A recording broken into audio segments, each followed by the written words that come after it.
Hey yo yo yo, salut les turfeuses, salut les turfeurs, bienvenue pour un nouveau pronostic de Benoît Requin. Ok, place au pronostic du quintet du mercredi 9 avril, direction Reims pour le Grand National du trot attelé, 2550 mètres, 15 partants, réunion 1, course 1. Il y a un rendement de distance de 25 mètres à partir du numéro 13, l'indice de confiance c'est 3 sur 5. Petit retour sur le quintet de ce lundi. Certes, il y a eu du trouble fait à l'arrivée, mais pour les VIP, on a quand même un quintet Desard qui est passé. Ça fait plaisir. Félicitations à ceux qui l'ont chopé.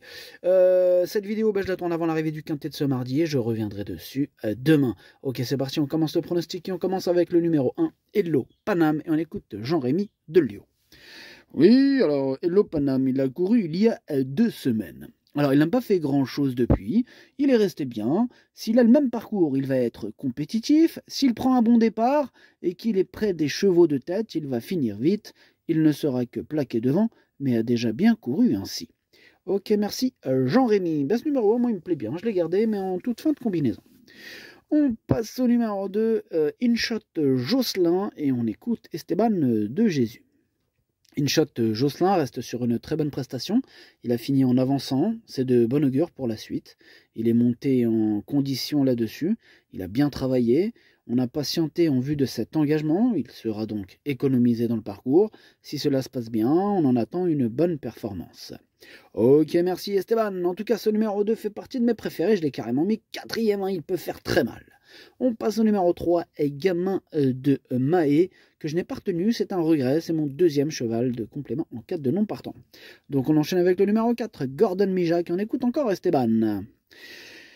Oui, c'est moi, c'est Esteban. Mais écoutez, Gordon Mijak, il a galopé en dernier lieu, mais il faut le reprendre, car il a une bonne chance à défendre. C'est un cheval sérieux en général, il est meilleur gaucher, mais tourne bien à droite. Il faut subir la course. On compte sur lui pour un bon résultat avec un bon parcours. Il n'y a pas de préférence entre InShot Jocelyn et lui. C'est le déroulement de course qui fera la différence.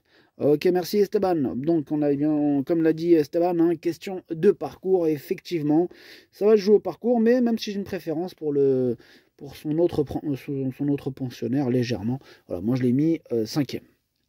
Bref, on passe au numéro 5, Gamin des Perdrix, que je n'ai pas retenu. Voilà. Je ne l'ai pas non plus rayé, il n'est pas sur une liste. Vous allez me dire, mais où est-il? Il est là. Il est là, maintenant affaire d'impression, question de feeling. Je ne sais pas trop quoi en faire ce numéro 5. Clairement, voilà. Bref, on passe au numéro 6, Helios. Lui, par contre, je sais quoi en faire, je le raye. On passe au numéro 7, Habit de soirée. Lui, par contre, il m'embête. C'est lui mon gros regret. C'est lui mon cheval de complément en cas de non partant. Attention, possible cassage en vue. On passe au numéro 8, Amoné de Choiseul. Lui, je l'ai mis de côté.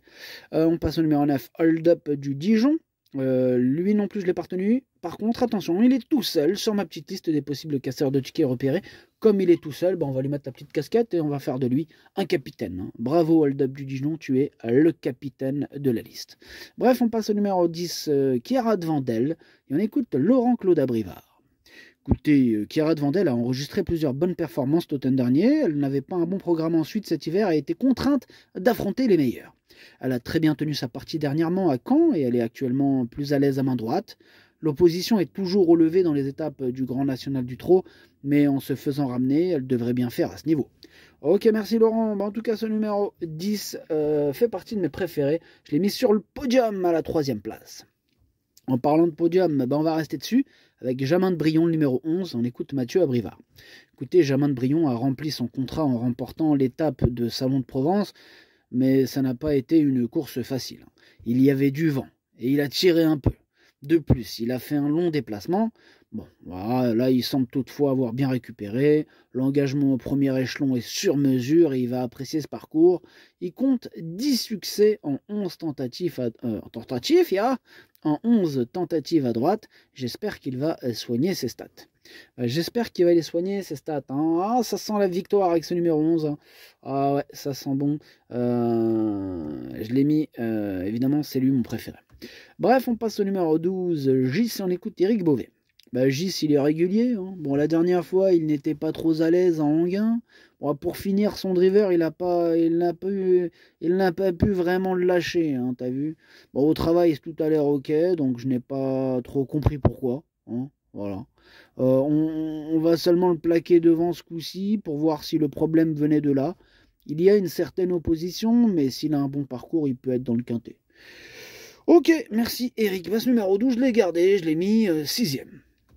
On passe au numéro 13, Hero Seabay. On écoute Yannick Desmet. Bah, Hero Seabay, il fait sa 2e course après une absence. Bon, il travaille bien, il sera dans une bonne configuration au niveau ferrure. On pense prendre un petit chèque. Ok, un petit chèque pour Hero Seabay, pourquoi pas. Moi, je l'ai gardé en toute fin de combinaison. On enchaîne avec le numéro 14, Fanatic Flash. Lui, par contre, je ne l'ai pas du tout retenu. J'en ai préféré d'autres. Et donc, on termine avec le numéro 15, Jack Tonic. On écoute Théo Duval d'Estaing. Bah, Jack Tonic était fatigué en fin de meeting et a eu le droit à 3 semaines de prêt pour se reposer. Alors, sans être encore à 100%, il est déjà dans une condition physique avancée.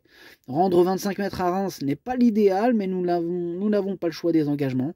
Là, avec 12 chevaux à contourner au premier poteau, bah, il faudra que tout se passe bien, mais bon, il n'est pas hors d'affaire pour les places. Ouais, pas pour les places, hein. Je dirais même qu'il est pas hors d'affaire pour les premières places. Hein.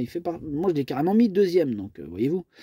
Voilà. Donc, le pronostic, ça donne 11, 15, 10, 2, 4, 12, As, 13. Merci d'avoir suivi cette vidéo. N'hésitez pas à mettre un pouce bleu si la vidéo vous a plu. Pour accéder à tous mes tickets pour la course du Quintet, rendez-vous directement en description de la vidéo. À jouer avec modération. Bonne chance. Chopez-le moi. Ciao.